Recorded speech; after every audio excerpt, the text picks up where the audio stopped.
नमस्कार दोस्तों, आज मैं आपके लिए लाया हूँ एक कहानी जो है महात्मा गौतम बुद्ध और डाकू अंगुलीमाल के बारे में। मगध देश के जंगलों में एक खूंखार डाकू का राज हुआ करता था। वह डाकू जितने भी लोगों की हत्या करता था उनकी एक उंगली काट कर माला की तरह गले में पहन लेता था। इसी वजह से डाकू के सभी लोग अंगुलीमाल के नाम से जानते थे। मगध देश के आसपास के सभी गांवों में अंगुलीमाल का आतंक था। एक दिन उसी जंगल के पास के ही एक गांव में महात्मा गौतम बुद्ध पहुँचे। साधु के रूप में उन्हें देखकर हर किसी ने उनका अच्छी तरीके से स्वागत किया। कुछ देर उस गांव में रुकते ही महात्मा गौतम बुद्ध को थोड़ा अजीब सा लगा। तभी उन्होंने लोगों से पूछा, आप सभी लोग इतने डरे और सहमे सहमे क्यों लग रहे हैं? सबने एक एक करके अंगुलीमाल डाकू द्वारा की जा रही हत्याओं और उंगली काटने के बारे में बताया। सभी दुखी होकर बोले कि जो भी उस जंगल की तरफ से जाता है उसे पकड़कर वो डाकू मार देता है। अब तक वो 99 लोगों को मार चुका है और उनकी उंगली को काटकर अब उन्हें अपने गले में माला की तरह पहनकर घूमता है। अंगुलीमाल की आतंक की वजह से हर कोई अब उस जंगल के पास से गुजरने से डरता है। इन सभी बातों को सुनने के बाद भगवान बुद्ध ने उसी जंगल के पास जाने का फैसला ले लिया। जैसे ही भगवान तथागत गौतम बुद्ध जंगल की ओर जाने लगे तो लोगों ने कहा, वहाँ जाना खतरनाक हो सकता है, वो डाकू किसी को भी नहीं छोड़ता। आप बिना जंगल गए ही हमें किसी तरह से उस डाकू से छुटकारा दिला दीजिए। तो भगवान गौतम बुद्ध सारी बातें सुनने के बाद भी जंगल की ओर बढ़ते रहे। कुछ ही देर में भगवान बुद्ध जंगल पहुंच गए। जंगल में महात्मा के भेष में एक अकेले व्यक्ति को देखकर अंगुलीमाल को बड़ी हैरानी हुई। उसने सोचा कि इस जंगल में लोग आने से पहले कई बार सोचते हैं और आ भी जाते हैं तो अकेले नहीं आते हैं और डरे हुए होते हैं। ये महात्मा तो बिना किसी डर के अकेले ही जंगल में घूम रहा है।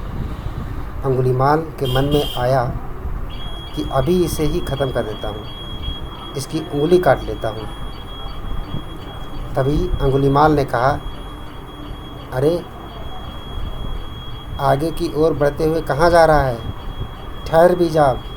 भगवान बुद्ध ने उसकी बात को अनसुना कर दिया। फिर गुस्से में डाकू बोला, मैंने कहा रुक जाओ। तब भगवान बुद्ध ने उसको पलटकर देखा कि लंबा चौड़ा बड़ी बड़ी आंखों वाला आदमी जिसके गले में उंगलियों की माला थी वो उन्हें घूर रहा था। उसकी तरफ देखने के बाद बुद्ध दोबारा से चलने लगे। गुस्से में तमतमाते हुए अंगुलीमाल डाकू उनके पीछे अपनी तलवार लेकर दौड़ने लगा। डाकू जितना भी दौड़ता लेकिन उन्हें पकड़ नहीं पाता। दौड़ दौड़ को वो थक गया। उसने दोबारा कहा, रुक जाओ वरना मैं तुम्हें मार दूंगा और तुम्हारी उंगली काटकर मैं 100 लोगों को मारने की अपनी प्रतिज्ञा पूरी कर लूँगा। भगवान बुद्ध बोले, तुम अपने आप को बहुत शक्तिशाली समझते हो ना, तो पेड़ से कुछ पत्तियाँ और टहनियाँ तोड़कर ले आओ। अंगुलीमाल ने उनका साहस देखकर सोचा कि जैसा ये कह रहे हैं वैसा कर ही लेता हूँ। वो थोड़ी देर में पत्तियाँ और टहनियाँ तोड़कर ले आया और कहा, ले आया मैं इन्हें। फिर बुद्ध जी कहने लगे, अब इन्हें दोबारा पेड़ से जोड़ दो। यह सुनकर अंगुलीमाल बोला, तुम कैसे महात्मा हो? तुम्हें नहीं पता कि तोड़ी हुई चीज़ दोबारा नहीं जोड़ सकते?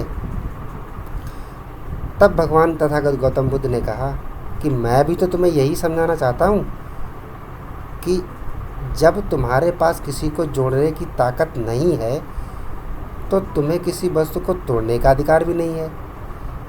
किसी को जीवन देने की क्षमता नहीं है तो मारने का भी हक भी नहीं है।